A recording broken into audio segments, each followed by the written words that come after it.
Dryphobia is also another term they use. Dryphobia. So when you're not sure about what is there in macula, we use the word RP changes. Dryphobia, dull phobia. So hope the crowd is not dull now. So we'll take it from here. So I think I have 15 in this crowd, including the panelists. So it's a very small crowd. So I think can engage more. How many residents are here? Okay, one resident. Young ophthalmologists who are not residents. We have 4 here, and okay, the rest are there. Madam, non-ophthalmologist.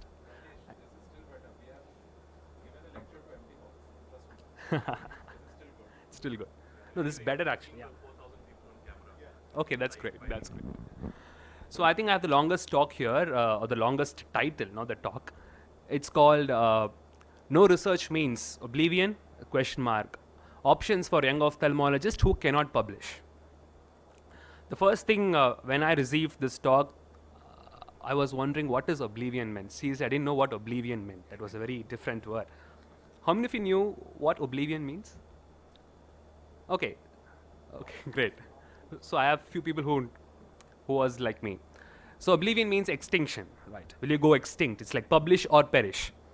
Now, how many of you have publications? 4, 2. Okay, still there are people who don't publish. Good. I'm like you guys. So I'm going to give you some options. What if you can't publish? Now imagine a mountain with success etched upon its peak. There are multiple roads to attain it, right? You have surgical expertise, you have publications, you have innovations. We have one of the speakers, Nilesh, he's going to talk about innovations. Like they have all made a mark for themselves by innovating something new. Entrepreneurs, leaderships. So there are many ways to attain success. I'm saying success means making a mark or making a positive change, not just earning. But I chose a very different path, a path which not many really go into or venture into. That's called teaching. So for next few minutes, I want to delve into this called Teach to Reach.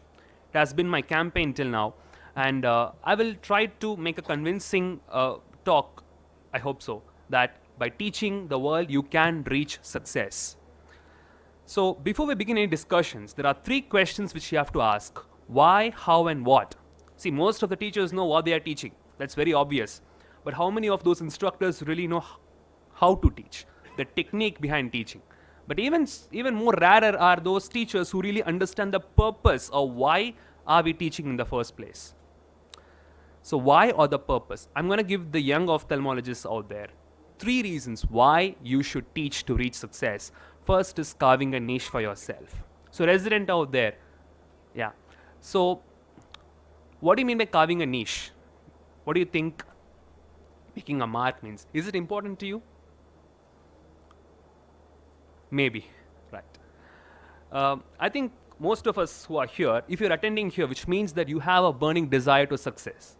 You have to succeed, right? You want really go out there, make a mark. I might be like motivating you, but I'm just saying, we all want that because it's a very competitive world. But teaching really, yes, you can carve a niche for yourself. Let me give you my story in that way. My primary interest is teaching. I didn't really like Ophthal. I chose Ophthal just because I was forced into it. Not forced into it. I had only one option left there. So I had psychiatry, I had Ophthal. I had to choose Ophthal, obviously. Oh, but I didn't choose psychiatry, basically. But my interest was to speak. That's my primary passion. So I had to put a plus into a minus. I had to integrate my passion into my profession. So I started to teach Ophthal. So this is my YouTube channel. I started when I was like you, when I was a resident. I just finished residency 3 months back, so I'm not very old. Okay, and I started to upload video lectures basically for the pre-PG or the PG aspirants, and slowly shifted the focus towards the PGs. This is what the page is called. It's called the King's Crux. It's a weird name. I don't know why I kept it, but it's there, and it's doing okay. I'm not reached a great height like some of the legends there, but it's going good. So whenever I upload these videos, I put it on my Facebook page as well, and one good thing about Facebook is that you can add your own notes to it, written content. So I started to put these illustrated notes for the residents to understand things easily. And one thing led on to the other. I started to compile topics, and I self-published a book on clinical embryology of the eye. You can find the link on that Facebook page called King's Crux. So basically what I mean to say is, I try to use or optimize social media to my advantage to create a name for myself, or at least on social media. So now this is like my mini resume. This is like my CV. If someone asks me, what are you? I'll say, this is what I'm doing. It's the USP. So publishing on social media is the key term I want to put it here. How many of you access PubMed every day? Oh, great. How many of you access YouTube every day? Yeah? So you don't access YouTube? Ah, great. Everything. So I think the majority goes to YouTube, right? So YouTube has a more reach, more connectability when compared to PubMed. Even now people are watching YouTube here. So that makes a sense, there is an answer for that.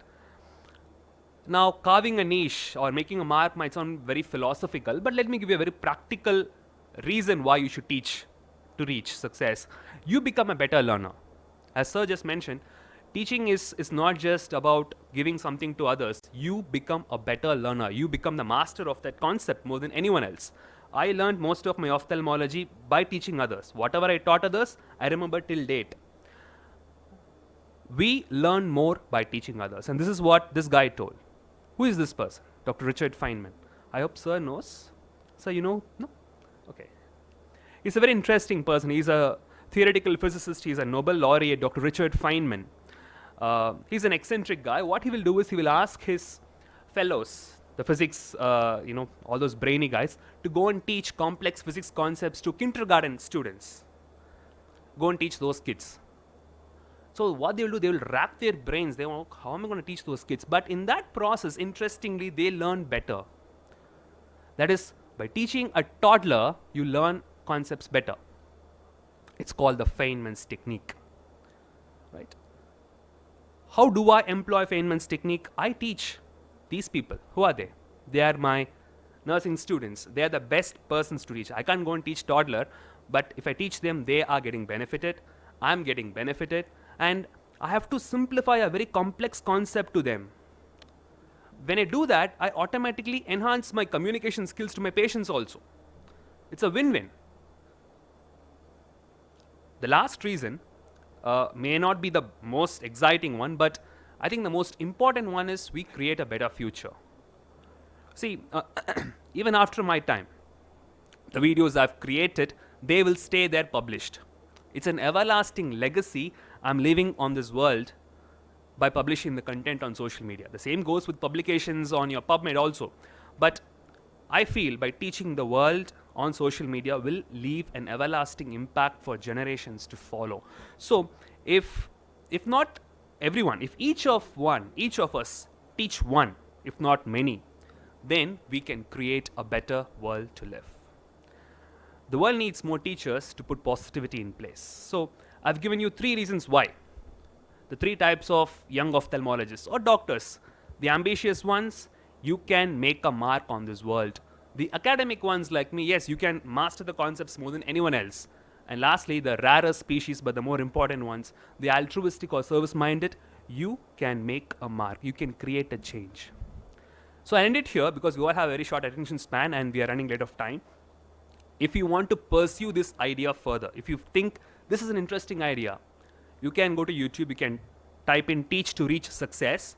You can see this, I think it's a 14-minute video. You will have more ideas on the other 2 questions, how to teach and what to teach. So how many of you are convinced that you can teach to reach success? Not many seem to be convinced. Okay, fine, good. The crux is this. Publish your passion on social media. We have many examples. We have Dr. Pradeep Mohanta, who has published surgeries online. Be the author and the reviewer of your own content. If someone rejects you, relaunch yourself. So no offense. Relaunch yourself. Reach the stars. And now the world is at your feet, ladies and gentlemen. Let us all teach to reach. Thank you.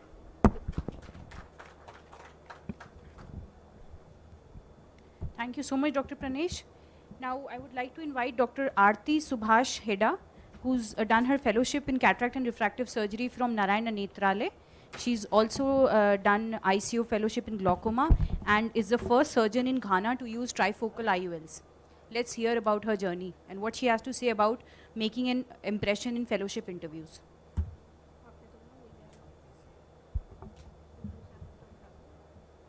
Any questions for Dr. Pranesh till the time that she's setting up?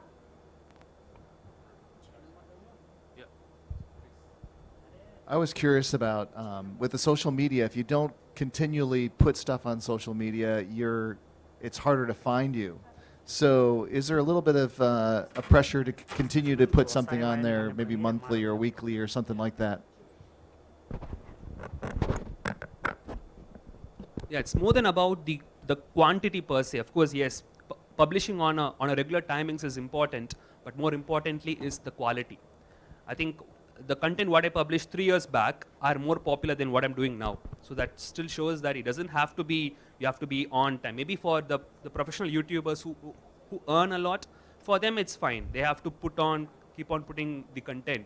But for people like us who really want to like educate the world, then I think a single video with a quality content should suffice.